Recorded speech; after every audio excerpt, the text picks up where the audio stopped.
جس مٹی سے انسان کا وجود تیار کیا گیا، قرآن مجید میں اس کو ایک مقام پر تراب کہا گیا اور ایک دوسرے مقام پر تین کہا گیا، اور کسی دوسرے مقام پر اسی مٹی کو تین لازب کہا گیا، پھر ایک مقام پر من حمأ مسنون کہا گیا اور ایک جگہ پر کالفخار کہا۔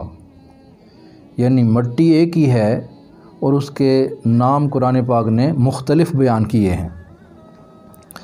تو اس کی وجہ یہ ہے کہ جب حضرت اسرائیل علیہ السلام وہ مٹی لے کر آئے تو جب تک اس مٹی میں پانی یا ہوا یا آگ کو شامل نہیں کیا گیا تو تب تک وہ مٹی تراب تھی، جیسا کہ اللہ تعالیٰ نے ارشاد فرمایا کمثل آدم خلقہ من تراب، کہ آدم علیہ السلام کو ہم نے تراب یعنی مٹی سے بنایا۔ تو جب تک اس میں پانی نہیں شامل ہوا تب تک اس کا نام تراب ہے۔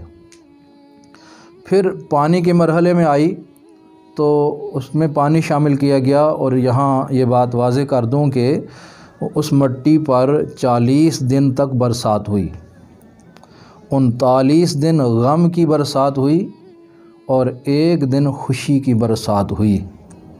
یہی وجہ ہے کہ انسان کی زندگی میں غم اور رنج زیادہ ہیں اور خوشی کم ہے۔ اب جب کہ پانی شامل ہو گیا تو پانی شامل ہونے سے یہ گارا بن گیا، تو اللہ تعالیٰ نے اس کے بارے میں ارشاد فرمایا وَبَدَأَ خَلْقَ الْإِنسَانِ مِن طِينٍ، کہ اللہ تعالیٰ نے انسان کی تخلیق کا آغاز گارے سے کیا۔ یعنی یہ دوسرا مرحلہ ہو گیا پانی شامل ہونے کی وجہ سے، تو اب اس کا نام بن گیا طین یعنی گارا۔ تو جب اس گارے کو پھر چھوڑ دیا اور چھوڑے رکھا تو کچھ عرصے بعد وہ گارا جو ہے اس میں چکناہٹ آ گئی اور اس میں وہ لیسدار سسٹم آ گیا۔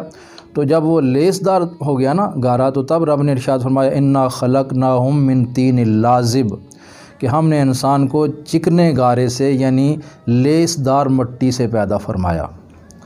پھر اس کو مزید رکھا کچھ عرصہ کے لیے، مزید اس کو چھوڑ دیا تو اس مٹی سے بدبو آنے لگی اور اس کا رنگ سیاہی مائل ہو گیا۔ جب وہ سیاہی مائل بدبودار مٹی ہو گئی تب اللہ تعالیٰ نے ارشاد فرمایا وَلَقَدْ خَلَقْنَا الْإِنسَانَ مِنْ صَلْصَالٍ مِّنْ حَمَإٍ مَّسْنُونٍ، کہ ہم نے انسان کو بدبودار سیاہی مائل مٹی سے پیدا فرمایا۔ تو اس مرحلے میں اس کا نام حَمَإٍ مسنون ہو گیا۔ پھر اس کو ہوا سے گزارا اور پھر آگ اس میں شامل کی تو وہ ایسے ہوگی جیسے ٹھیکری ہوتی ہے، اس کو کھٹکھٹائیں تو اس سے آواز آتی ہے، کھٹکھٹانے کی آواز آتی ٹھیکری سے، تو کھنکھناتی ہوئی ٹھیکری بن گئی۔ تو جب یہ حال ہو گیا تو اس کے بارے میں رب نے ارشاد فرمایا خلق الانسان من صلصال کالفخار، کہ ہم نے ٹھیکری کی طرح کھنکھناتی ہوئی مٹی سے انسان کو پیدا فرمایا۔ تو اس طرح رب العزت نے اس مٹی کو مختلف مراحل سے گزارا اور ہر مرحلہ میں اس کا نام نیا بدلتا گیا۔ تو اے انسان ذرا غور کر، تیرے بنانے والے نے تجھے کیسے کیسے بنایا۔